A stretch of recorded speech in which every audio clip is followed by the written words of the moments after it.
acompaña aquí a mi diestra don José Luis Orella, el doctor Orella, profesor de Historia de la Universidad San Pablo CEU, y él está aquí, aparte por la amistad que desde hace años tengo con él, como autor del prólogo del libro.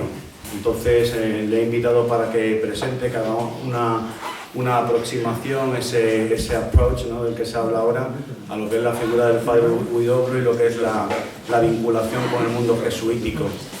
Con posterioridad yo les hablaré o les comentaré aspectos relativos a lo que es el asunto, el tema del libro en sí, una presentación, insisto, en una conferencia, no una biografía, porque tampoco es una biografía, parcialmente sí, pero bueno, les iré descubriendo poco a poco de qué consta el libro que en la mayoría de los casos han adquirido, cuáles son las razones y sobre todo para que las dedicatorias que he escrito, que he puesto en la primera página del mismo, sean capaces de entenderla y realmente lleguen a esa razón que me ha movido o ha impulsado a la redacción final de este libro y esta cosa y esta causa, ¿no?, que es el motor, uno de los motores que ha sido de mi vida en los últimos meses.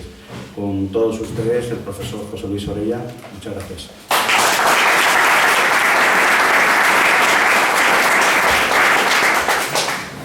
Bueno, pues muy buenas tardes a todos ustedes. Un poco en esta tarde de viernes, ¿no?, se agradece y se ve, por tanto, también ya la categoría del autor, de Emilio, que consigue desde luego traer, ¿no?, a tal volumen de gente. Yo en realidad pues a lo que estoy es casi sencillamente para responder inicialmente, un poco en esta posición, a dos preguntas, ¿no? Una pregunta, más que hablar del padre Huidobro, porque para eso está Emilio, que es el autor de este libro, sería el por qué es necesario que surja un libro un poco de este tipo. Ahora empiezan a surgir algunos libros que tratan un poco sobre el perfil de los capellanes, quizás sea uno de los protagonistas pues más anónimos, un poco que sencillamente en la historia no suelen aparecer. Están apareciendo, pues, por ejemplo, de Pablo Sagarra en su momento, un trabajo de investigación muy bueno sobre los capellanes de la División Azul, de Sebastián Sánchez en Argentina sobre los capellanes en la Guerra de las Malvinas, en el ejército argentino, etcétera, ¿no? O sea, un elemento que estaba muy desaparecido, ¿no?, en ese aspecto. Se visualiza las cualidades supremas que tiene que tener un militar, que no está para morir, pero sí que está para defender y proteger su patria y a los que forman parte de esa patria, y llegar a un momento dado, pues si es necesario, pues ofrendar incluso su vida un poco para conseguir, bueno, pues esa protección con respecto a la sociedad, ¿no?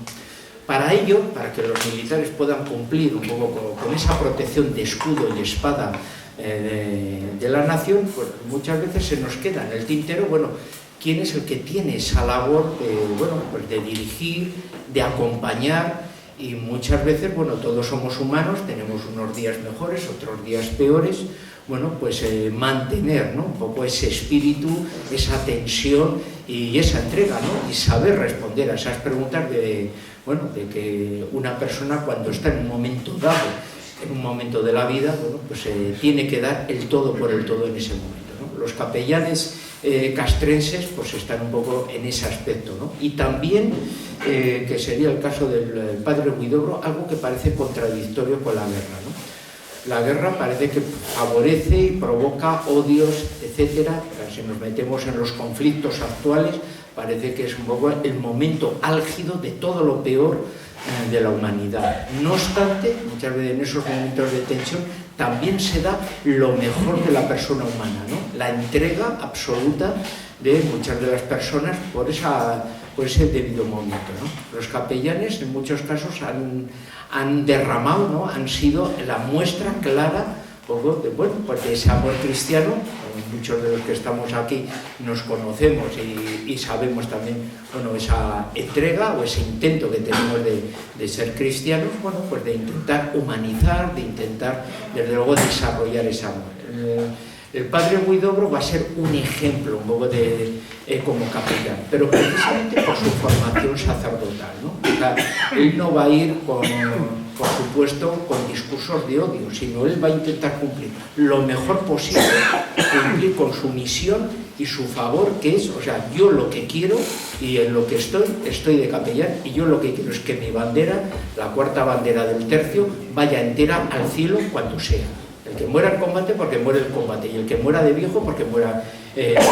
Pero todos, debido a la formación que han recibido a través de él, que esa bandera entera pueda desfilar en su momento en el cielo y que ninguno se perdiese, ¿no?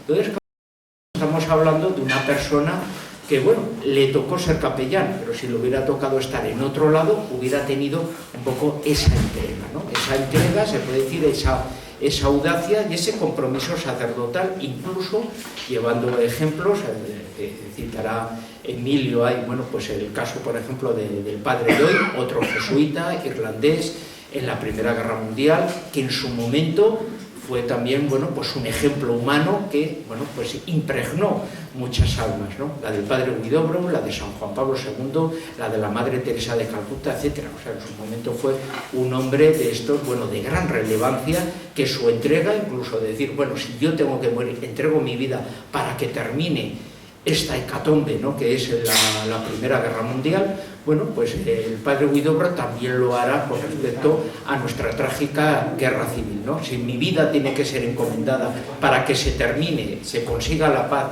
y se consiga una sociedad española que no esté rota y que vuelva otra vez a su espíritu verdadero, su espíritu cristiano, bueno, pues él también ofrecerá un poco esa entrega de su vida en los ejercicios que él desarrollará, ¿no? Así que estamos, por tanto, bueno, un ejemplo de una persona que igual para algunos puede ser anónima, para otros ya desde luego con un cierto conocimiento, pero que desde luego nos ayuda a visualizar, bueno, no solo el contexto histórico en el que se desarrolla en la guerra civil, de uno de los momentos pues, más trágicos de nuestra historia, sino también el papel un poco de esos capellanes, que es muy desconocido, que tiene muy poca bibliografía y que en cambio su papel es determinante para sostener, para mantener el que nuestros militares, nuestro escudo y espada, pues puedan cumplir con su función y en muchos casos, bueno, llegar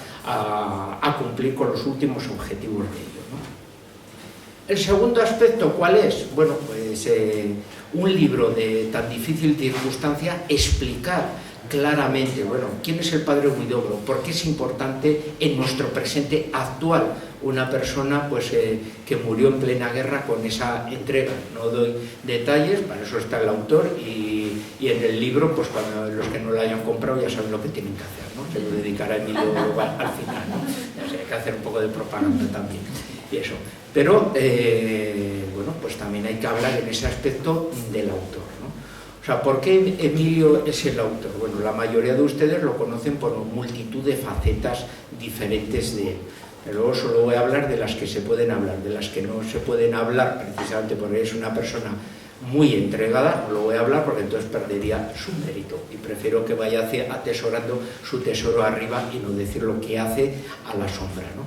En la parte de Sol, en la parte que le conocen ustedes, pues claro, tiene varias facetas que ayudan a que este libro que tenemos aquí pues sea un libro de calidad, ¿no? Primero, como poeta, verán, pues podemos decir también un poco su entrega literaria, el cuidado que tiene también del lenguaje. Ahora estamos acostumbrados a leer unos libros que casi se nos caen de los dedos con las erratas. Es un libro, en ese aspecto, bueno, pues que se nota esa primera formación de Emilio de filología.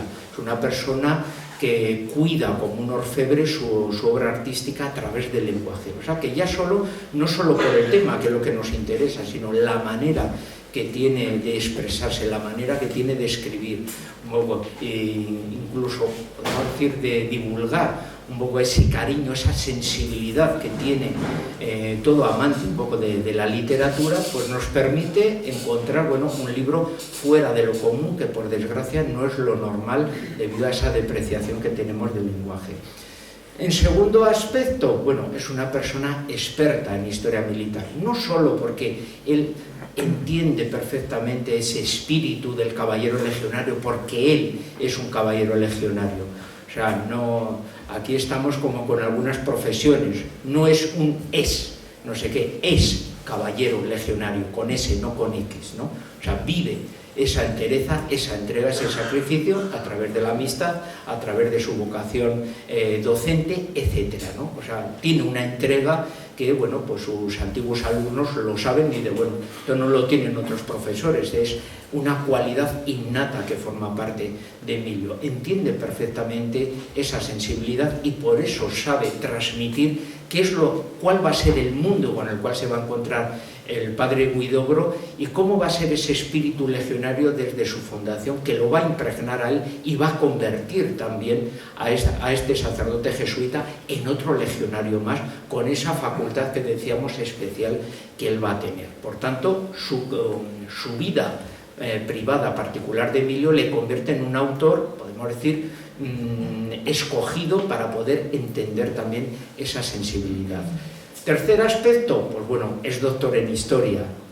No es esto una primera obra novel, ¿no? Es una persona que tiene ya una capacidad, desde luego, de análisis científica para poder desarrollar todo eso. Muchos de ustedes ya saben su obra de Roy Campbell, como no la iba a hablar, la hablo yo, ¿no? Entonces, bueno, pues el poeta Roy Campbell pues es una persona también sacada del anonimato, de esas brumas un poco de nuestro pasado y transmitida. Y lo que sabemos de uno de los poetas grandes en aquel momento de la literatura inglesa, en el cual pues, Tolkien se va a basar, uno de sus protagonistas del Señor de los Anillos, precisamente para Aragorn, bueno, pues es ese Roy Campbell, una persona que se enamoró de Toledo y que, bueno, pues aquí tenemos a este hombre, hijo de la tierra donde nacían los dioses, como es Emilio, bueno, pues que nos lo transmite, lo saca del anonimato y nos lo presenta, bueno, con todas sus cualidades. Así que no estamos hablando de una persona, por tanto, bueno, bisoña, sino que ya tiene ya una trayectoria también académica y profesional. Siguiente aspecto, claro, dice, bueno, pero hay que entender de historia militar. Muchos de los que están ustedes sentados allí son militares y alguno diría, bueno, es que ustedes los historiadores, caramba, ¿no? Cuando entran en nuestro campo, ¿cómo tratan esto? No tienen ni idea. Y por desgracia, en muchos casos, tienen toda la razón. Emilio es especialista, tiene muchísimos artículos sobre historia militar, ha ganado con proyectos, con sus estudiantes, el premio Ejército, también en el ejército del Ejército del Aire. O sea, que quiero decir que es una persona que ha desarrollado diversos trabajos, publicaciones sobre la Legión, sobre la Brigada Paracaidista, etc. Es una persona que, como vemos, aparte de su vida personal muy polifacética, también a nivel como autor, es una persona muy preparada para las facetas que un libro como este requería, que como vemos no es solo una descripción narrativa cronológica de un personaje, sino que es un libro, podemos decir, que tiene muchos entrebecos para poder entender una época, la entrega de él y esencialmente, como vemos, bueno, pues en diferentes sensibilidades, y no cualquiera podía desarrollarlo. Entonces, por eso yo quería un poco transmitirles a ustedes esas particularidades, responder, como decía inicialmente, exclusivamente a dos preguntas. Uno, ¿por qué es importante el padre Huidobro? Pues como capellán castrense. Bueno, ¿y qué es un capellán castrense? Bueno, pues quien está sosteniendo sobre sus espaldas, como un verdadero atlas cristiano, precisamente los espíritus, las almas de todas las personas que están luchando en ese momento. O sea, nada menos que de una bandera, ¿no? O sea, si su comandante es el responsable precisamente de esa bandera, el capellán es el responsable de las almas de toda esa bandera. O sea, que nada menos que de su alta moral. O sea, un papel muy desconocido, pero a la vez que habría que tratarlo. Y en segundo lugar, una labor tan difícil de tratar de una persona que, por desgracia, poca conocida, pero de un gran valor, de una gran calidad, como vamos a descubrir en esta tarde, bueno, pues también el autor tenía que tener, bueno, pues esa profundidad un poco de vida y esos dedos, esos cinceles para poder darnos, bueno, pues una obra literaria que nos pudiera verdaderamente sentir cómo fue el padre Huidobro y por qué es importante en nuestro presente. Entonces, en este caso, claramente, pues me siento orgulloso de estar aquí porque Emilio era uno de los pocos autores que podía desarrollar claramente un poco toda esa labor. Así que, sin más, porque ustedes han venido a oírle a Emilio y no a mí, paso la palabra a la autora. Muchas gracias.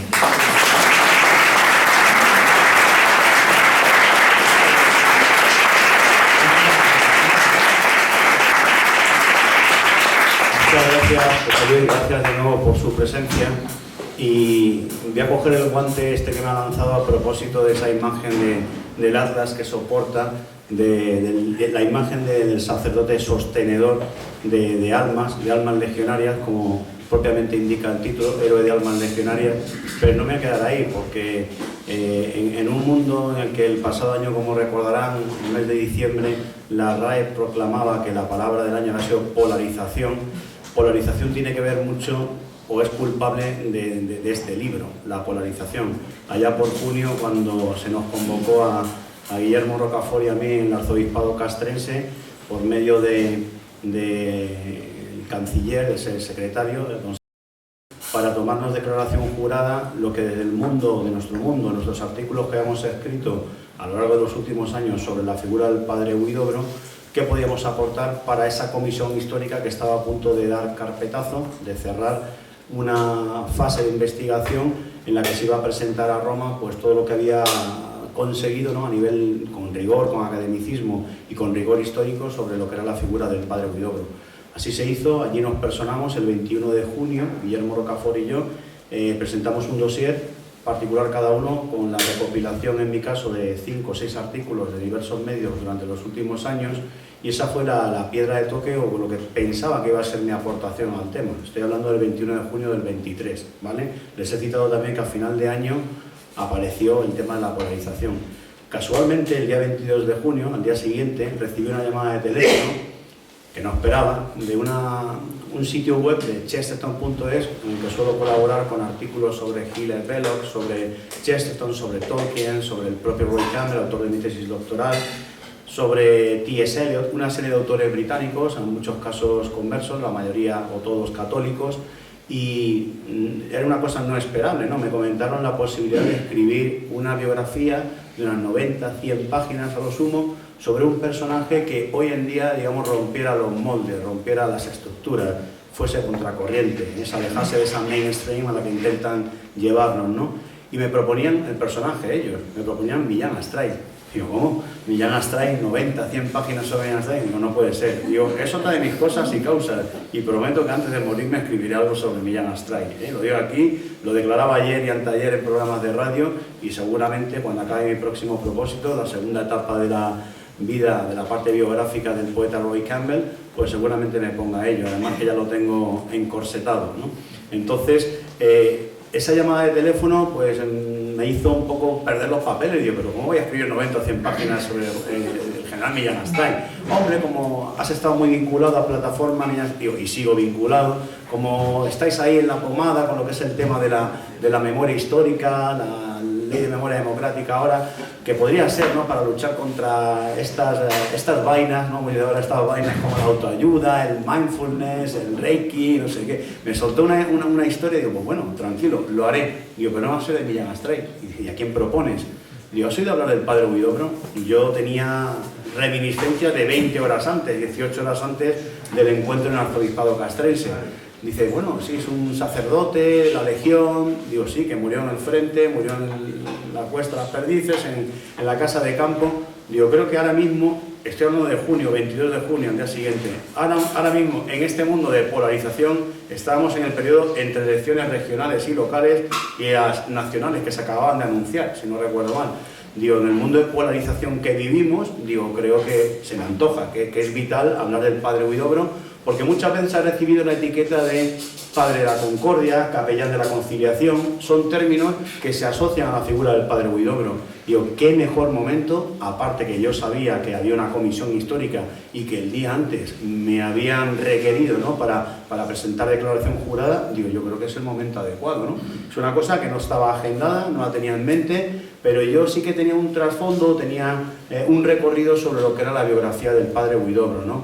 Teniendo en cuenta las referencias biográficas que conocía de mis lecturas de años atrás, no de uno, de muchos años, e incluso de mi etapa en el tercio gran capitán primero de la Legión de Melilla, ¿no? Yo recuerdo en los 90 oír hablar del padre Huidobro, ¿no? Recuerdo encuentros como el 90 aniversario de la Legión, el año 2010, en Melilla, que volví a Melilla después de un montón de años. Recuerdo oír hablar del padre Huidobro. Yo he estado en comidas o en cenas, en encuentros con personal del mundo de la Legión, con miembros todavía en activo de la Legión, tanto oficiales como tropa, y se habla del padre Huidobro, ¿no? O sea, que era una cosa latente, ¿no? Latente.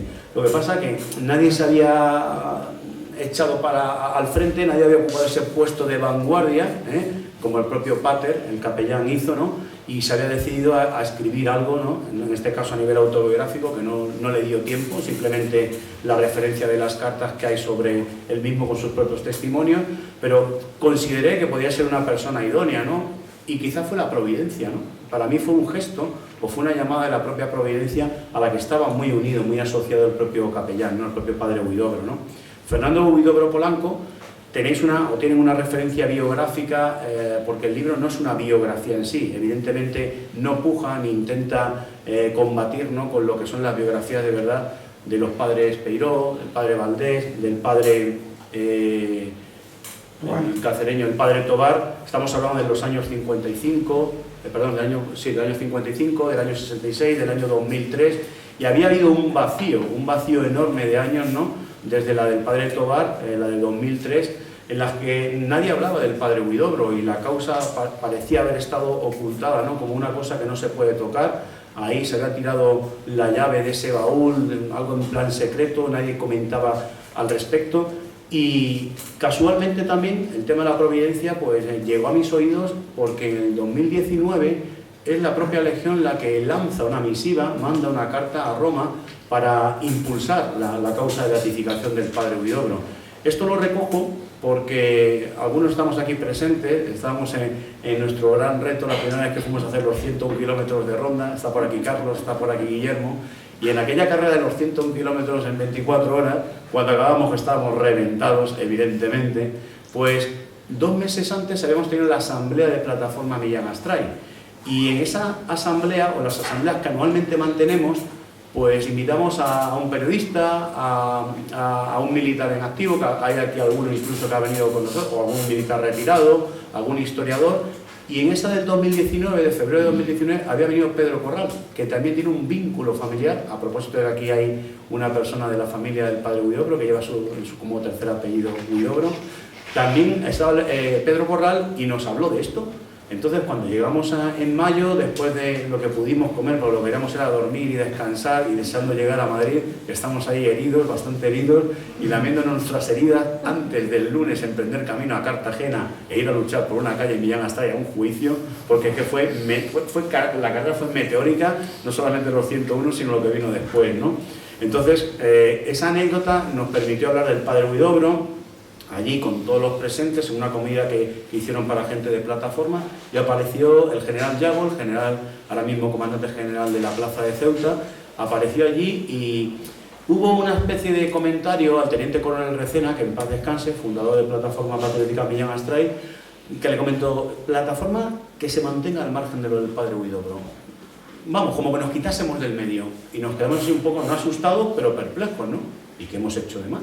Si hemos ido a hablar, que de hecho Guillermo y yo y algún presente por aquí también creo que nos acompañó, fuimos a San Francisco de Borja, donde están sus restos y van a seguir allí. Va a haber un traslado casi inminente junto al padre Rubio en lo que es el claustro, para que tenga una mayor visibilidad, y eso, insisto, es inminente.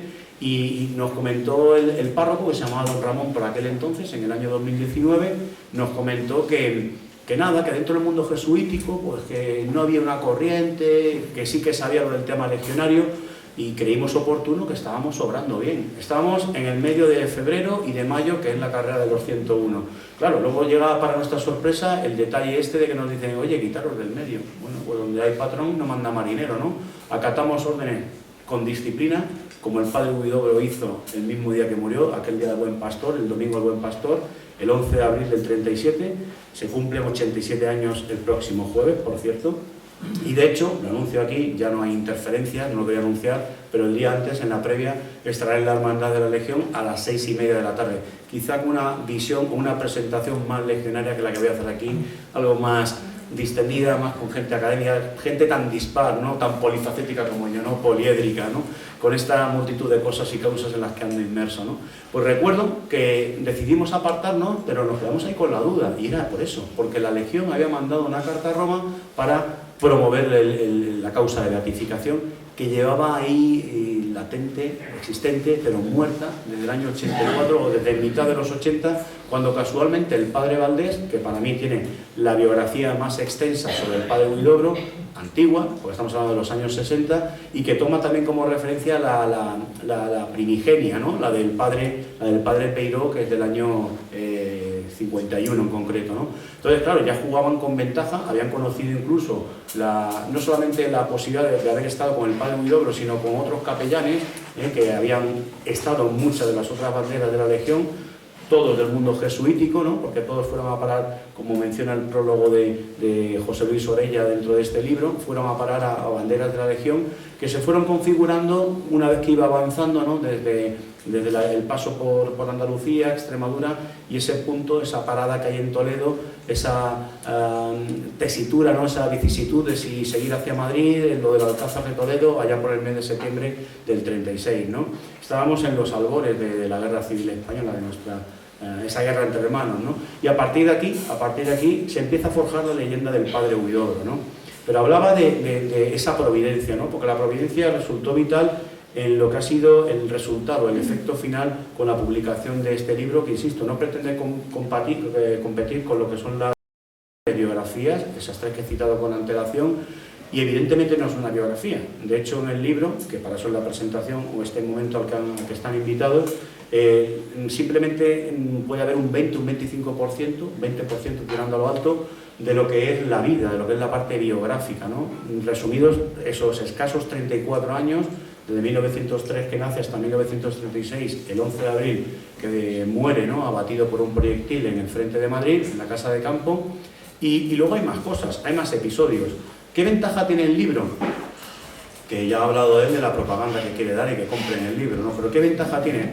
De momento, la lectura, creo que la parte práctica, ágil. Es un libro que se lee rápido, muy bien. Y aparte no tiene que tener la continuidad de que dónde me he quedado, o tengo que leer esto, o tengo que leer lo siguiente porque me he perdido. Para nada, en absoluto. Es más, está sirviendo como inspiración para lo que tenía proyectado en lo que les he dicho sobre el general Millán Astray, que no lo voy a hacer de la manera que en un principio había pasado por mi cabeza.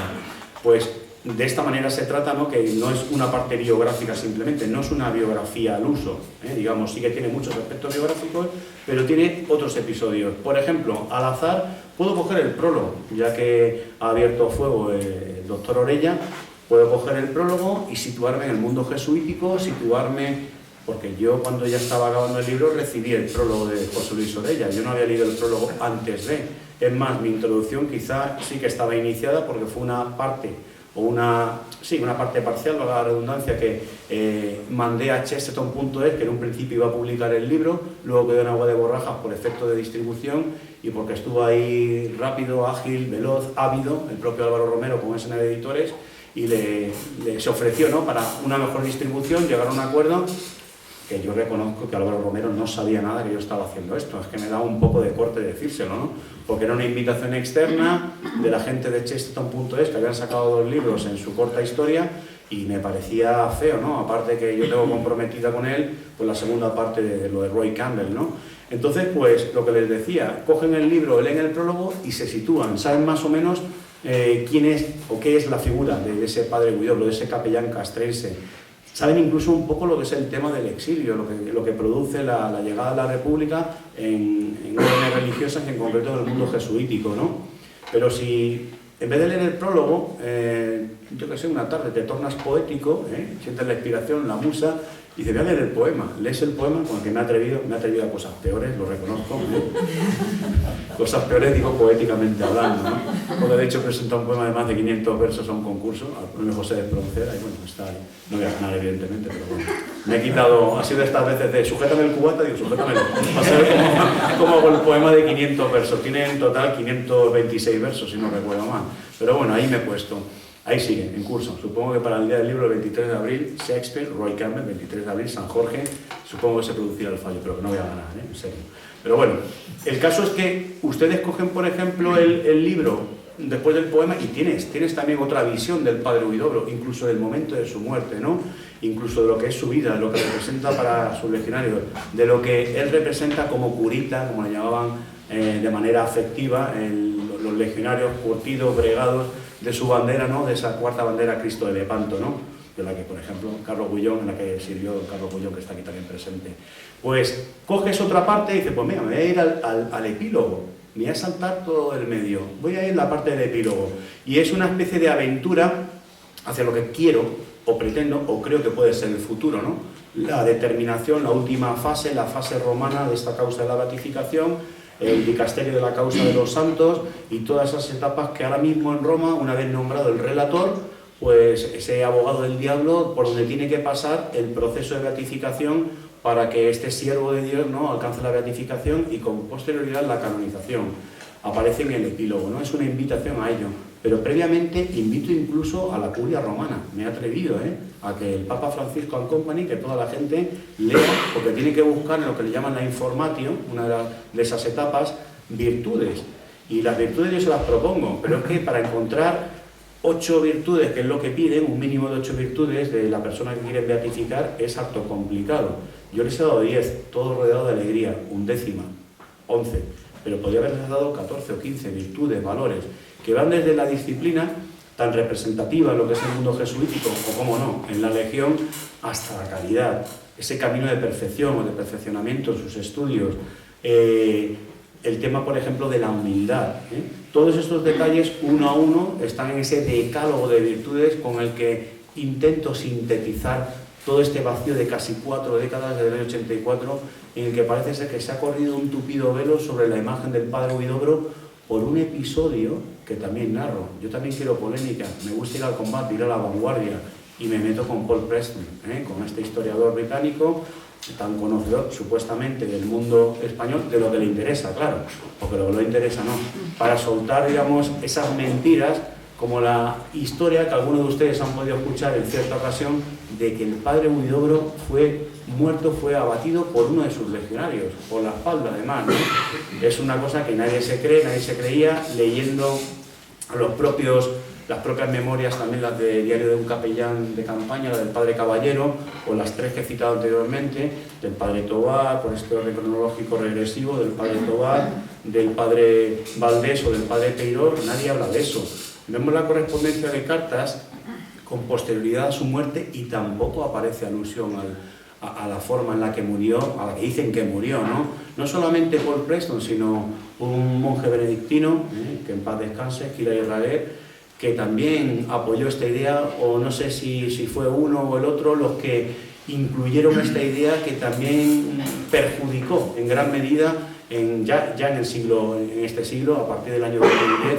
De hecho sale el libro de Paul Preston, el Holocausto Español, en la segunda decena, la segunda parte de nuestro siglo, y todo esto pues vierte mentiras, simplemente pues para negar la heroicidad, las virtudes heroicas, esas que va buscando, digamos, la Iglesia para nombrar beato y posteriormente santo, en este caso al padre Huidobro, ¿no? Pues esa mentira corrió como la pólvora, y dentro de muchos historiadores españoles incluso fue apoyada, ¿no? Eso sí, reconocían esa dualidad, ese doble camino, o esa doble vertiente del padre Huidobro, no solamente como lo que mencionaba con antelación el doctor Orella a propósito de ser el atla de sostenedor de las almas, desde un punto de vista religioso espiritual de toda una bandera, de sus legionarios de la cuarta bandera Cristo de Lepanto, sino también de sostenedor de los enemigos, porque también se le veía al padre Huidobro arrastrando, intentando cargar a milicianos, a gente del bando republicano, y yendo con su única arma, el crucifijo, en la mano, a pesar de que el sargento Gutiérrez le estaba siempre dando la vara, que cogiera una pistola, que cogiera el arma, pero siempre le respondía con la misma respuesta, ¿no? Que su crucifijo era el único arma que tenía, ¿no? Que nos da una idea de lo que es la voluntariedad, de lo que es la cometividad, de lo que es el compromiso, de lo que es la disciplina, de lo que es esa actitud, ¿no? Hacia la vida y hacia la muerte de aquellos que estaban a punto de expirar su último aliento en vida, fuesen legionarios o fuesen del bando contrario, ¿no? Hasta el punto incluso, insisto, de que tal vez el día de autos, el día que fallece, aquel 11 de abril del 37, después de que había oficiado una misa de campaña en la casa de campo, en ese altar de campaña que está, lo tienen como una reliquia prácticamente en una urna, en una vitrina en el Museo de la Legión de Ceuta, junto con otras, el crucifijo al que acabo de aludir, con su chapil, ese que aparece en la contraportada, que ese es el que está exactamente ahí en Ceuta, es el suyo, y con otra serie de efectos personales, pues todo ello en la narración que se hace, nadie habla, y hay no decenas ni cientos, sino miles de testimonios. Yo he tenido posibilidad en los últimos meses de reunirme, que no ha podido venir por un asunto familiar, con el padre Boada. Supongo que el miércoles le veré en la Hermandad de la Legión, donde allí me ha dicho que acudiría, pero está también tratando o cuidando a su madre, a su señora madre, y me comentaba el padre Boada, que es ahora mismo el director de los archivos eclesiásticos del Instituto de Historia y Cultura Militar, que ha tenido la fortuna de en los últimos años estar cuatro años en Roma, realizando su tesis doctoral con una cosa ajena a todo esto, referida a patrimonio militar. Y me hablaba de que ha tenido la suerte de que el postulador ahora mismo de la causa de beatificación, el padre Pascual Cebollada, pues ha tenido muchos encuentros con él, y de hecho se veían un par de veces a la semana durante varias horas, los martes y los jueves, y ya por curiosidad y todo esto, pues ya que estaban metidos en ese comité, digamos, investigador o científico relacionado con lo que fue la historia, la verdad histórica del padre Huidobro, de mirar las 19 cajas con documentos y legajos que hay en Roma referidos al padre Huidobro, a toda su vida, que seguramente sirvieron como referente para que el padre Valdés o el padre Peiró o incluso el padre Tobar escribiesen sus biografías, ¿no? Porque se documentaron. Pues yo he tenido acceso al contenido de ellos, a cartas que me las ha proporcionado gracias a él, a esa luz, como aparecen los agradecimientos, esa última luz que inspiró mi camino en lo que fue la escritura del libro, en la parte final. Pues me lo ha comentado en conversaciones que hemos tenido de más de 2 y más de 3 horas, ¿no? Y me puso un poco en el camino de terminología eclesiástica, de lo que es el proceso de beatificación, el posterior de la canonización. Lo he sabido a través de él de primera mano, o sea, es first hand información de primer detalle, me lo ha contado él porque ha estado en Roma, aunque como me decía, si lo llego a saber hago la tesis doctoral sobre el padre Huidobro. Digo, hombre, pues todavía está a tiempo, padre, o sea que tiene tiempo para ponerse a ello, ¿no? Yo de luego no, porque me cambiarían las cerraduras de casa, ¿no? Pero bueno, no me voy a atrever.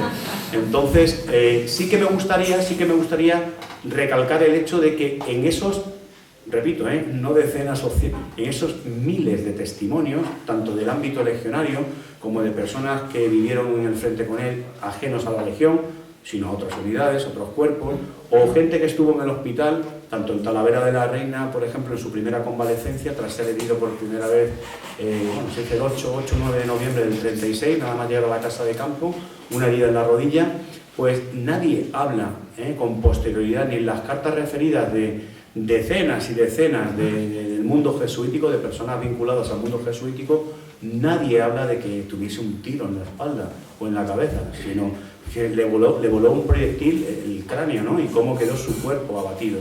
Y quizá, hablando de la disciplina, que esto ha salido a colación de ello, sí que denota, ¿no?, lo que es el mundo jesuítico, lo que él había demostrado incluso como alumno, incluso como adolescente en el colegio, o como asistente a misa los domingos, o incluso como novicio, o en los actos de profesión de fe. Ahora que hablábamos hace un momento de Villafranca de los Barros, porque hoy el día 5 de abril, hoy estaba, un 5 de abril del 37, estaba a punto de regresar a Madrid, hasta el día 6 no abandona el Colegio San José de los Jesuitas, que estaba haciendo su último, además de manera rápida, casi furtiva, ¿no?, y saltándose las reglas porque él quería estar con su bandera, ¿no?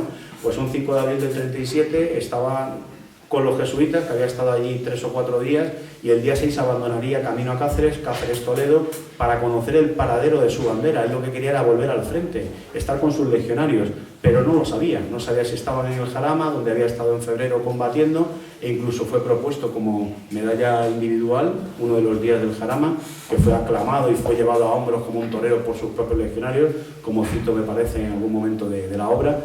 Y lo que les digo, que por estas fechas estaba en el Colegio San José de Villafranca a punto de reengancharse, ¿no?, a esa misión espiritual que tenía en el frente de la vanguardia, ¿no?, que era su puesto.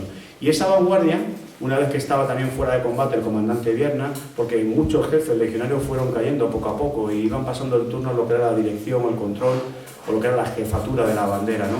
Y esto cayó en suerte a Iniesta Cano, capitán por aquel entonces, llegaría general, y también él en sus memorias, las memorias del general Iniesta Cano, pues hay un episodio que narra lo que fue la muerte del padre Huidobro, que de hecho a mí me sirvió hace bastantes años, quizás 7 u 8 años, la primera vez que escribí sobre el padre Huidobro algún artículo, creo que lo publiqué en un blog que se llama Desde mi campanario, del padre Martín Rubio, Ángel David Martín Rubio, cacereño, bueno, de Castuera, pero está en Cáceres, Coria Cáceres, si no me equivoco.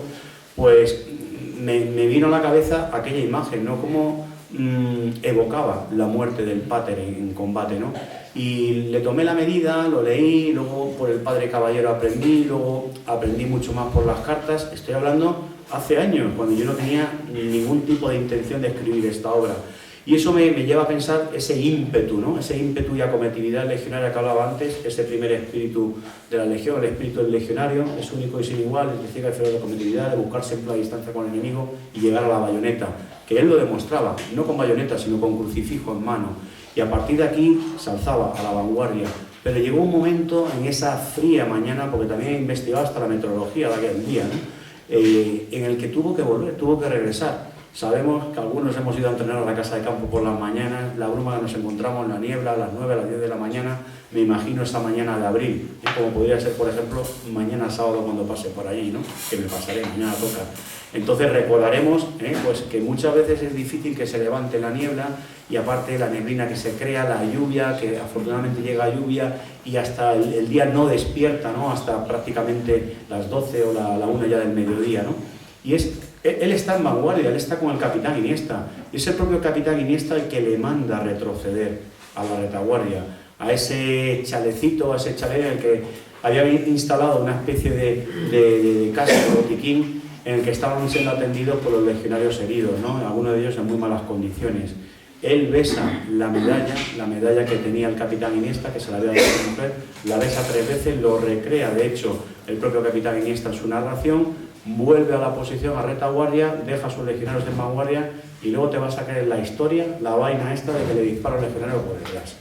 ¿Vale? No se lo cree nadie, y mucho menos alguien que haya servido en la legión, que haya estado en la legión. Que sí, que si sus enfrentamientos con la oficialidad, con el generalato, e incluso con Franco, pues sí, porque él mostró ese lado humano que citaba anteriormente el profesor Orella, mostró ese lado humano, porque claro, hay mucha deshumanización, hay mucha inhumanidad, ¿no?, en lo que es la guerra, y lo que es la vida nuestra, la que vivimos ahora mismo, ¿no la hay o qué? También la hay. Al punto que hemos llegado, tampoco difiere en muchos momentos de cualquier combate o cualquier contienda, ¿no?, en lo que es la rutina, en lo que es nuestro día a día, en lo que es el devenir diario que afortunadamente, desgraciadamente vivimos, sobrevivimos, porque somos eso, somos sobrevividores, ¿no? Entonces esa situación pues es la que se retrata, ¿no?, y la que sorprende que aparezca por ahí alguien, además británico, Paul Presney, que venga diciendo que le matan por la espalda, un tiro de un legionario. No hay prueba de ello, y en esas 19 cajas que mencionaba antes se han vuelto locos el padre Cebollada, el cual me escribió hace aproximadamente 10-12 días un correo electrónico a propósito de haberle enviado y dedicado el libro, se lo mandé a Roma, y me decía que, claro, ¿y cómo estás tan enterado de los últimos pasos? No le iba a decir que se había confesado ante mí el padre Boada, ¿no? Porque claro, yo intenté extraer, era labor del investigador, información de primera mano que pudiera, digamos, dar esa terminación, esa conclusión, ese epílogo, que es el que quería, digamos, invitarles, ¿no?, a rezar, ¿no?, a que la imagen del padre Huidobro sea tenida en cuenta, sea revivida para que su proceso de beatificación culmine, ¿no?, llegue a término, ¿no? Siguiendo con los episodios ya para ir acabando los últimos 10 minutos, siguiendo con los episodios que aparecen dentro del libro, he citado el tema del prólogo de José Luis Orella, he citado el poema, he citado el epílogo, he citado el decálogo. He citado La mentira histórica, que es el que acabo de referirme, a propósito de Paul Preston y del el dominico Hilario Daguerre, que por cierto Paul Preston podía haber tocado algunos otros temas que se los cayó de los monjes benedictinos de Montserrat, pero se los cayó con una puerta, En fin, ahí lo dejo, para que lo lean. Entonces, con una puerta, pues no acortar la palabra y referirme a otro bisilábico, pero bueno. Entonces, digo que hay episodios, testimonios, que aluden en primera persona a sensaciones, a vivencias, a experiencias del combatiente en primera persona, del padre Huidobro, ¿no? El lunes santo, la semana pasada, me hacen una pregunta en Almendralejo, que fue la primera vez que presenté el libro, que qué es lo que más resaltaría del padre Huidobro, si su parte como teólogo, como filósofo, como sacerdote y como legionario. Hágate lorito, vaya pregunta, Vaya pregunta. Y es difícil de contestar. Me quedé, digamos, aturdido, ¿no? En un momento, digo, no sabría decirle, como le comenté, ¿no? Quizá lo de legionario, por lo que te toca, ¿no? Porque yo de sacerdote no aspiro, de momento.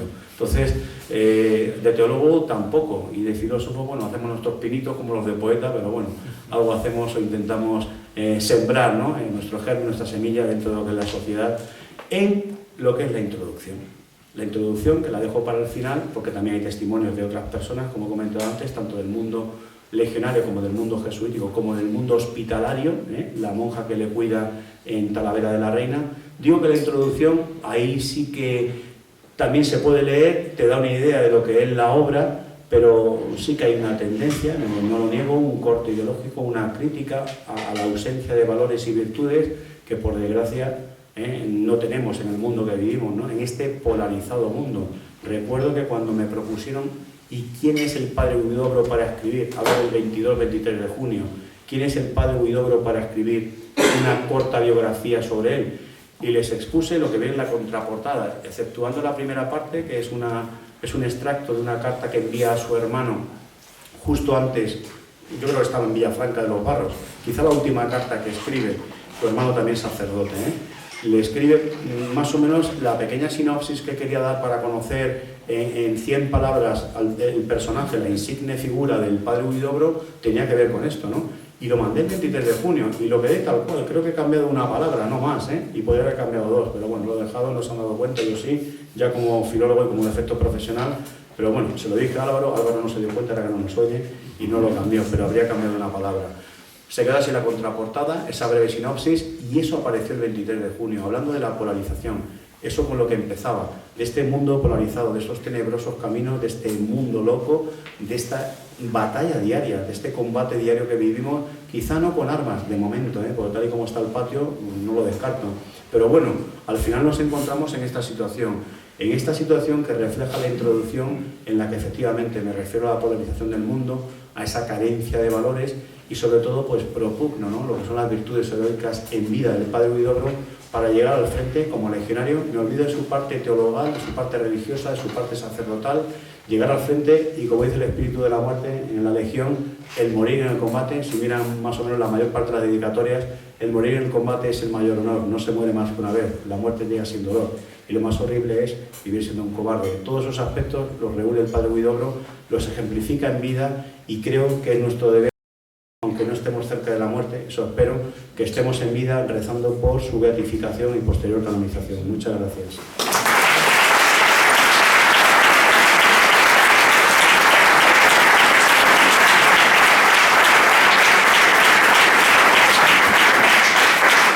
Gracias, y si hay alguna cuestión, alguna duda, algún aspecto que no haya desarrollado, creo que he intentado ceñirme a todos los puntos de una presentación, no de una conferencia, que es algo mucho más técnico, por lo menos para mí, en el punto de vista académico. Si se dan cuenta, han ido a ver lo que es el contenido, lo que es el índice, pues he ido intentando tocar cada uno de ellos para, sin destapar todo lo que viene dentro de cada uno de esos episodios o partes, para más o menos introducirles en lo que es la figura y lo que es el desarrollo de cada una de esas partes o episodios del libro. Si alguien tiene alguna cuestión o tiene alguna duda. Sí, ya he visto que entre las virtudes del padre Huidobro mencionas la valentía, y él estuvo en el clínico en la época de los combates más duros, cuando se combatía de habitación en habitación, y creo que celebró misa la Nochebuena del 36. Ahí el con, 37. Del 37 con los del de 36 la Nochebuena, sí. y el episodio de enero, hay varios episodios de enero del 37 Sí. que están ahí reflejados, porque la situación del clínico, que no andamos muy lejos de él, efectivamente fue una situación bastante, se habla mucho de la batalla del Ebro, el Jarama, pero la tensión que vivió el legionario, el que estaba de servicio, ahí se refleja, la tensión que vivió el legionario que estaba de guardia con el tema de las minas, teniendo en cuenta además que el rival, ¿no?, el enemigo, ya había puesto en práctica con motivo del asedio al Alcázar de Toledo en los meses de julio, de agosto, finales de agosto y septiembre, el tema de las minas, pues lo pone en práctica en el clínico, y no es que es de puerta a puerta, es que de planta a planta. Además, esa sensación ya que aunque no exista, pues la tienes metida en la cabeza, ¿no?, de que hay un sonido, hay algo que se está produciendo debajo de tus pies y que puede ser una mina. Y de hecho en las plantas del clínico, había una planta que estaba tomada por los milicianos, por el Frente Popular, y había una planta que estaba tomada por los requetés o por los legionarios, ¿no? O sea que realmente la tensión era máxima, hasta el punto de que el padre Huidobro y algún que otro sacerdote se acercaban, normalmente en pareja, a acompañar, a rezar los 20 minutos, sin exagerar a la baja, 20 minutos de servicio por la tensión que se vivía. Es decir, no tenías un servicio al uso de 2 horas de servicio, plantón ahí, o una imaginaria de 2 horas, no, o guardia de 2 horas aquí y te sustituimos a las 2 horas, no, había servicios express, llamados express, de 15-20 minutos dentro de una misma compañía, dentro de una misma sección, que se iban turnando los legionarios, estaban única y exclusivamente durante a lo mejor 15 o 20 minutos esperando el relevo, y además porque tenían la sensación, se produjeron de hecho explosiones subterráneas que causaron muertes, ¿no?, en el mes de enero del 37, efectivamente. Es una situación además bastante crítica, y se cita muchas veces por lo que fue la crudeza, ¿no?, de esos momentos y esos episodios que se viven en enero del 37. De hecho, a propósito de ello, no tiene nada que ver, pero sí que tiene que ver. En una publicación, está relacionado con el tema de Roy Campbell. Hay alguien que dice haberle visto, porque Roy Campbell vuelve en el 37, es cuando el 28 de enero del 37 es cuando vuelve a Portugal, después de haber sacado a su familia de Toledo. Lo digo por la vinculación de mis cosas y causas, ¿no? Y como la otra es previa, ¿qué pinta aquí Roy Campbell? Pues como vino con un pasaporte de una carta de prensa del periódico The Tablet, supuestamente hay gente, que yo eso no lo tengo constatado, ¿no?, que en febrero, nada más llegar a Portugal y dejar a su familia allí en Sesimbra, en Estómbar, en los alrededores de Lisboa, se viene al frente, y yo eso no lo tengo constatado. Además, leyendo biografías de Roy Campbell no me cuadra. Y hay gente, y hablaba de ese, no, he estado por allí, periodistas en el ABC, además eran del ABC, recuerdo, y nos hemos encontrado con el poeta converso Roy Campbell, y es una cosa a la que le seguí la pista cuando elaboré la primera parte biográfica de Roy Campbell, pero jamás encontré más que un testimonio, por lo que no le di continuidad ni fiabilidad, ¿no? Pero sí que es cierto toda esa tensión vivida como consecuencia de que tengo una bomba debajo y que puede explotar en 0, Sí, también en el aspecto espiritual creo que hay bastantes testimonios de que logró bastantes conversiones entre los demás legionarios. Bueno, lo que sí que fue creciente, y eso durante lo que es el desarrollo biográfico, de la parte biográfica que más o menos en 30 y tantas páginas o 40 está resumido, sí que es evidente el crecimiento de confesiones y de comuniones. Desde el primer día que llega, a principios de septiembre del 36, hasta convertirse en héroe, igual que echaban de menos a comandantes que iban cayendo, o capitanes, o oficiales o suboficiales, la presencia del padre Huidobro era un estímulo, eso es evidente, entre lo que era la tropa, ¿no? Y sobre todo ese servicio, esa caridad, de la que también hablo dentro de ese decálogo, de estar con la tropa, ¿no?, de estar alejado de lo que era la oficialidad a la hora de comer, de compartir experiencias. Pues prefería, yo qué sé, si le daban de ser tratado como un teniente, ¿no?, con sus 2 estrellas de 6 puntas, no, pues yo me voy con la tropa. De si tenía la posibilidad de tener una colchoneta, dormir al raso, dormir con sus legionarios. De si le daban para protegerse del frío, que hizo mucho frío ese invierno del 36 al 37, los primeros meses, coger el capote y dárselo a algún legionario que lo veía bastante enfermo, ¿no?, y de estar descalzo. encargarse de a ver qué legionario no tiene calzado adecuado, o se le ha roto o se le ha mojado. Yo voy a estar aquí, no voy a necesitarlo, él va a estar corriendo de trinchera en trinchera o intentando avanzar en el frente, dale mi calzado, ¿no? O sea, son muestras, ¿no? Pero no solamente como legionario, estamos hablando ahí desde un hombre ya de 33, 34 años, ¿no? Sino previamente, ¿no? Porque hay episodios, hay momentos dentro de su vida como novicio, tanto en Aranjuez como en Granada, como en centros como por ejemplo en León, antes de abandonar, cuando le prenden fuego al último centro en el que estaba, aquí en España, antes de partir al exilio, que no es una cosa que hayamos desarrollado hoy a propósito de la llegada a la República y ese empujón al destierro que se hace a órdenes religiosas, y en concreto a lo que atañe al padre Huidobro, a todos sus compañeros, que estamos hablando de más de 200 jesuitas que llegan a Marnez, que llegan a Bélgica y tienen que ser allí acogidos de una manera en febrero del 34, no, un poquito antes. Sí, no, un poquito antes, ¿no? Porque esa es la época del 34, cuando ya entra en contacto con la universidad en Alemania, con Friburgo, con Berlín, con Martin Heidegger, y empieza su tesis doctoral, ¿no? Pero efectivamente, ¿no? Sí que creció el tema o proliferó, ¿no? El número de confesiones y el contacto, las conversaciones que mantenía, porque era un referente espiritual y también le veían como tocado, ¿no? Por la divinidad, ¿no? En algunos episodios que narro, ¿no? Pues en algún ataque aéreo, el hecho de estar allí, pues parece que ha sido por la acción del padre Huidobro, que se ha puesto a rezar, se ha tumbado el cuerpo a tierra, ha sacado el crucifijo y los aviones no nos han bombardeado, ¿no? Hay un episodio cerca de Cazalegas, en Toledo, que está ahí narrado, ¿no? Entonces sí que es verdad esa influencia espiritual y religiosa. Insisto, no solamente sobre esas almas legionarias, sino sobre otras almas, ¿no? De hecho, hay un pueblo, una de sus primeras acciones, que le dicen que está chiflado, que está loco, que entra corriendo, pero con crucifijo en la mano, y entra a socorrer a gente abatida, ¿no? Por los legionarios en uno de los pueblos de Toledo en los que entra la legión cuando entra en Castilla-La Mancha. ¿Alguna duda, algún comentario más? Muy buenas tardes.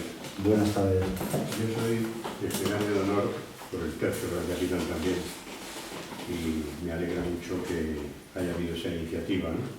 Aparte de eso, soy embajador de España retirado, por lo cual puedo permitirme el lujo de decir algunas cosas que en mis 45 años de carrera no he podido decir.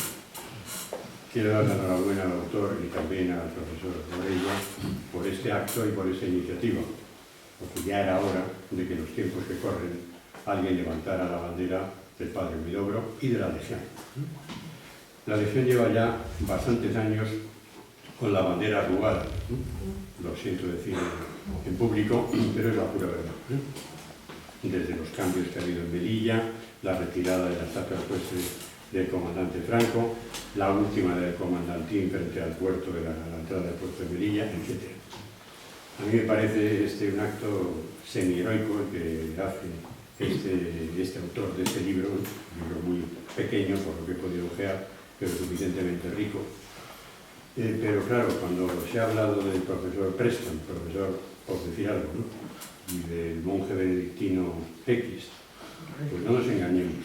Todas estas gentes y el parón que ha tenido en la causa de la beatificación del padre Huidobro se debe sencillamente a que vestía el uniforme que vestía. Si hubiera vestido otro uniforme, probablemente la cosa hubiera ido por otros caminos, ¿no?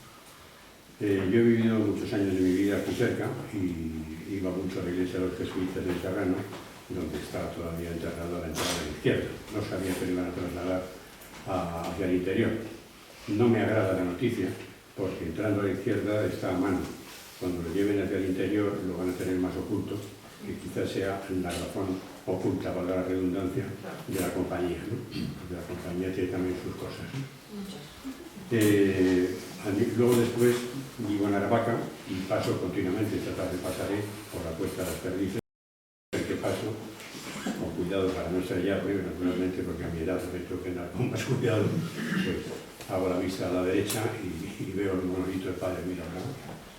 Monolito que es otro milagro, porque hoy en día con la ley de memoria histórica o de memoria democrática, pues es un monolito que tiene unas connotaciones también, digamos, delicadas, ¿no? Yo no sé si el 11 de abril de este año va a haber algún acto allí, en el monolito. No sé si me puede contestar a esto, ¿no? Pero bien, fundamentalmente mi intervención es una intervención de dar la enhorabuena y de felicitar al autor y a quien le presenta por esta iniciativa que realmente considero pues prácticamente heroica, ¿no? Y ojalá la Santa Sede, a pesar de los tiempos que nos acribillan, pues tengan consideración, tengan una iluminación divina y acepten pues que la causa del Padre Huidobro vaya hacia arriba, ¿no?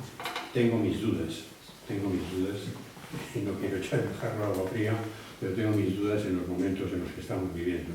Pero ojalá sea así, porque sería efectivamente un golpe de efecto importante ante la oleada que nos está arrasando en los últimos años, ¿no?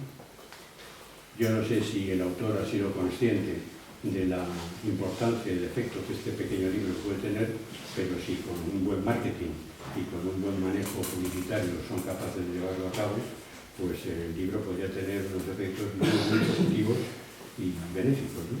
No solamente para la causa del Padre Huidobro, sino en general para la causa general, también para la redundancia en la que estamos viviendo, y sobre todo para que la Legión pues levante un poco más la bandera, ¿no? Muy bien, pues muchas gracias por sus palabras.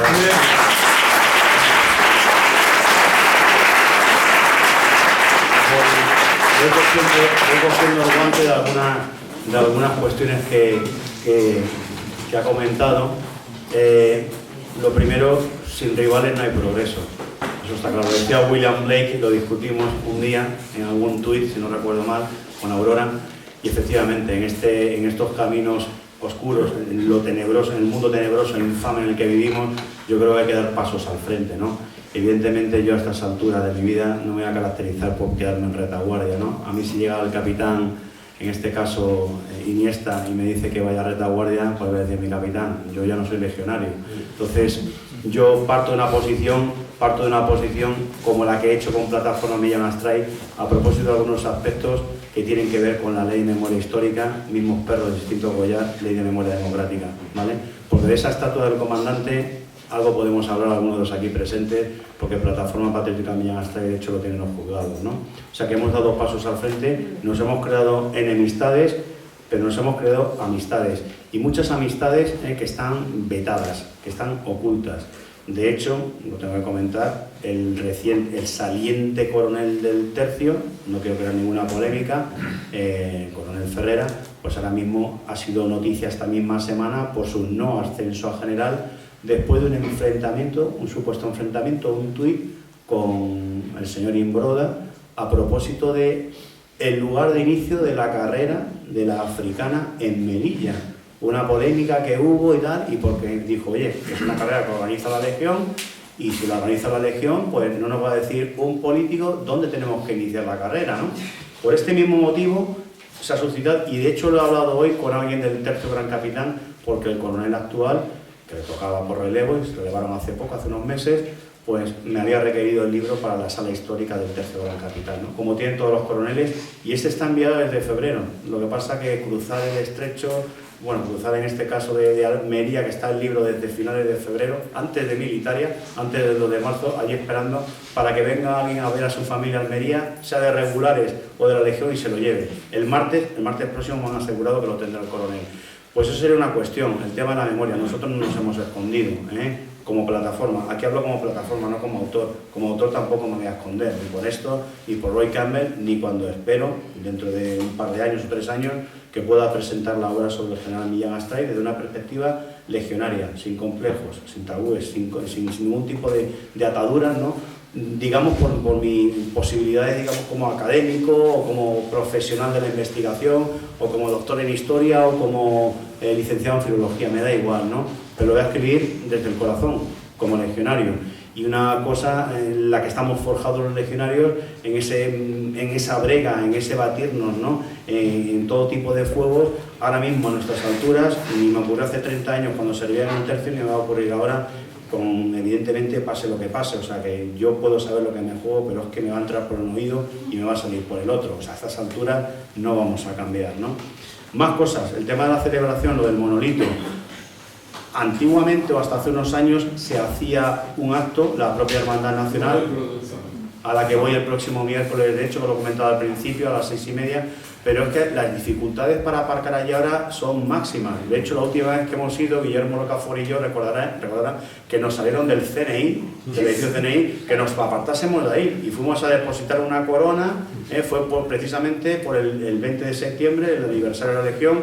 Habíamos estado en el cementerio de la Almudena, en la tumba del general Millán Astray, y luego fuimos a la del comandante Franco como primer comandante, a propósito de la estatua de Melilla del Puerto, que con nocturnidad, alevosía, pues se han llevado, pero vamos, como el que no quiere la cosa.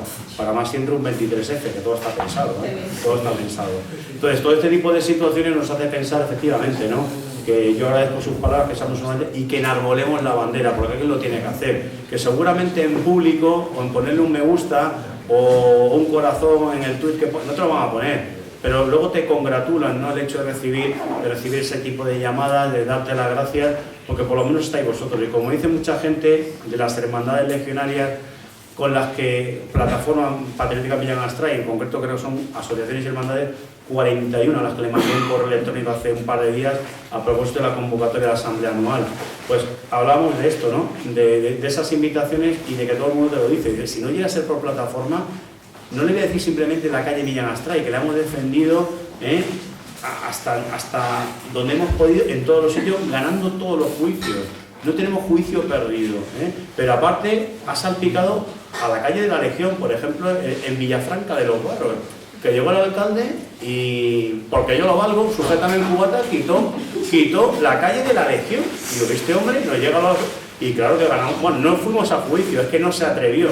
Además estábamos con el tema de Millán Astray, que era la calle de la Legión, no la calle de Millán Astray, porque hay una vía, pero en ciudades que fueron dándose cuenta del éxito de lo que llevamos a cabo aquí con la calle de la Legión, a propósito de la memoria histórica, perdón, con la calle Millán Astray, pues fueron retirando esos impulsos que desde Valencia el senador Mulet, Carlos Mulet, impulsaba, y algún otro, Iñárritu, de ahí arriba, de las Vascongadas.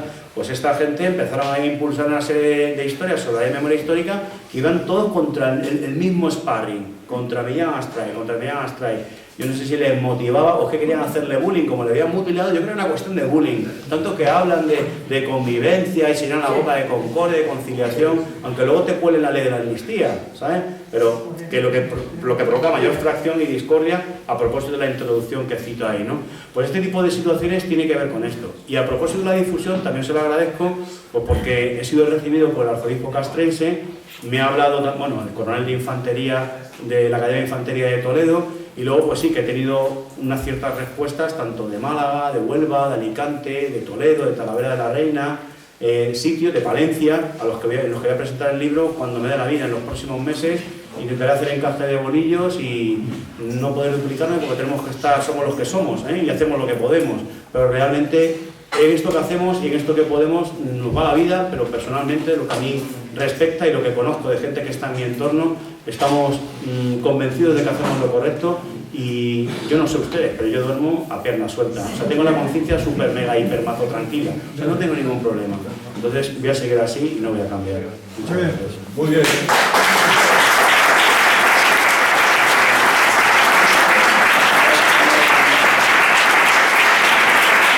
¿Alguna cuestión más? Al hilo de lo que ha dicho el señor embajador, la pregunta es que si sabe cuál es la relación de los jesuitas con el Padre Pío. Porque esa iglesia ha cambiado mucho, como la compañía, pero peor, vamos, Bueno, estamos hablando ¿qué dicen ellos? de décadas. Yo las sensaciones que he percibido del párroco de la iglesia actual de donde está enterrado, de San Francisco de Borja, han sido bastante receptivas y positivas, del padre Olaizola, que estuve con él hace 2 semanas. Y tengo contacto a través del sacristán y ellos me han hecho ver que la causa va adelante. El postulador, con el que hablé o recibí un correo electrónico, como les he dicho, hace 10-12 días, y mantuve una posterior respuesta y luego su propia respuesta también, pues también me hace ver luz, ¿no? Dentro de ese cambio que se ha producido, no solamente porque todo cambia, estamos hablando de prácticamente un siglo, ¿no? Y de ese espíritu, de esa en el buen sentido de la palabra, arrogancia, ¿no?, de esa acometividad que mostraron aquellos capellanes jesuitas dentro del servicio, ¿no?, a la patria, dentro del servicio a lo que era la capellanía de las banderas legionarias, ¿no? Entonces, dentro del mundo jesuítico, nos ha faltado por citar, evidentemente, al Papa, ¿no?, que evidentemente también es jesuita y es otro aspecto a tener en cuenta. Pero yo creo que el movimiento, ha habido unos años o unas décadas en los que no se han producido, sobre todo con capellanes y con padres, como bien sabe el profesor Orella, esas beatificaciones. Sí que ha habido más de tema de martirio, pero no es una causa de martirio, ¿no? Y estamos hablando de otro propósito, ¿no? Y lo cita, por ejemplo, e insiste mucho en ello la biografía del padre Tobar, ¿no?, la de 2003. ¿Por qué? Porque hay muchas alusiones a esas ganas de alcanzar la muerte, a esas ganas de si él tiene que perder la vida, pero que sea por una cuestión de humanidad, ¿no?, de que haya una paz en España, ¿no? Y aparte, ¿no?, pues lo que refleja en el trato, ¿no?, en lo que ese trato que dispensa a sus legionarios y al enemigo, ¿no?, a todos sus enemigos que están matando a sus legionarios y a todos los presos o los enemigos que llegan a retaguardia, y esas acciones y actuaciones que ejemplifica con escritos, con documentación que hay fechada para dirigirse a altas instancias y poner un punto final a lo que está aconteciendo. Y estamos hablando de finales de noviembre y diciembre del 36, cuando estábamos en 4 o 5 meses de combates y todavía le quedaba, por desgracia, 2 años y pico largos a nuestro conflicto nacional, ¿no? Entonces, dentro del mundo jesuítico yo veo buenas vibraciones, buenas perspectivas. Y no les digo que sea a corto plazo, pero sí que en un periodo no más de 1 año y medio, 2 años, tengamos, digamos, la respuesta y tengamos, digamos, lo que es el premio, esa recompensa espiritual a la labor que ejerció el padre Huidobro en el frente y en la vanguardia con sus legionarios. ¿Y qué tiene pensado trasladar el cuerpo hacia el interior de la iglesia? Al parecer, sí. A lo que es el claustro. Está sí, donde está el padre Rubio, en la parte interna, en la entrada por la calle Maldonado, está previsto. Porque sí que hubo un intento hace 2 o 3 años, creo que pero no es condición sine qua non, que fuese, por ejemplo, la catedral castrense, pero no lo quieren los jesuitas. O sea, para esto sí que son muy suyos, eso quieren que quede allí, ¿no? Entonces ya les digo que va a ser, además no se va a enterar nadie, no me voy a enterar ni yo, pero que hay algo que se está moviendo y va a ser en fechas muy cercanas, porque sé que se van a cursar invitaciones ya mismo al coronel del 2º tercio, evidentemente porque la 4ª bandera pertenece allí, al general de la Legión, al vicepostulador, que está aquí en Madrid, don Carlos. Ni siquiera los miembros de la comisión histórica van a estar allí representados, al párroco que está allí, va a haber 5 o 6 personas presentes, más luego los operarios. Luego sí, se pretende hacer un acto a posteriori, una vez que se traslade o que se instaure o que quede ya fijo el sepulcro en su nueva ubicación. Pero en no mucho tiempo, puede ser en cuestión de semanas o de 1 mes, 2 meses, ya, de hecho ya tienen acotado. Si entran en la calle, yo entré hace 2 semanas, tienen acotado ya el sitio con una valla, tienen una franja de esta de plástico para que no acceda la gente por ahí, porque es donde quieren ubicarle, dentro en lo que es el claustro, pegado a la del padre Rubio. Sí, y además es positivo porque ahora mismo está en el atrio, o sea, realmente no es la iglesia, o sea, para acceder al templo, para ir a misa tienes que abrir unas puertas, o sea, propiamente es como que están en un lugar más reservado, apartado. Eso es. Hay opiniones de todo tipo, como decía el embajador, ¿no? Al salir de la iglesia por la calle Serrano, tiene uno que salir por esa puerta y tocar, si quiere uno ver por lo menos, la bandera que envuelve su peregrino con el cristal. Cuando esté en el claustro con el padre Rubio, le verán 4 gatos. Yo creo que el propósito del mundo legionario, lo que conozco, cuando van allí a propósito, van allí por iniciativa propia, es porque saben que está allá el sepulcro. Y me ha pasado directamente, además hace un par de semanas también, o la semana pasada, con un vecino, donde yo he vivido, donde yo me he criado en Alcorcón, que había comprado el libro, había leído, y fue porque no lo conocía, y se lo encontró cerrado. Y digo, joder, si me lo llegas a decir, te pongo en contacto con el sacristán, y el sacristán pues estaba dolido, y dice, joder, pues si me lo llega a decir, digo, es que no lo sabía, no sabía que este vecino se iba a acercar, ¿no? Entonces, de hecho, nosotros el año pasado, Plataforma Millán Astray organizó allí un acto, tanto en la Estatua del Legionario como allí, y seguramente este año, en concreto el sábado 27 de abril, que es la Asamblea Anual de Plataforma, pues también iremos a rendirle tributo. Haremos un humilde y pequeño acto, ¿no? Sobre todo por el tirón de lo que es el libro ahora mismo, ¿no? Hacia la persona, ¿no? Y lo que realmente se conmemora, ¿no? Teniendo en cuenta que este jueves, insisto, la Hermandad Nacional creo que a las 11 de la mañana va a ir. La Hermandad Nacional este jueves que viene, jueves 11 de la mañana, va a ser por la mañana, luego tienen la comida en la Hermandad, se celebrará un pequeño acto porque la Hermandad Nacional, desde que no va al monolito, que citaba anteriormente, suelen ir directamente a la iglesia de San Francisco de Asís. A pesar de lo dicho, propongo un grito: ¡viva la Legión! ¡Viva la Legión y viva el Padre Huidobro! Muchas gracias.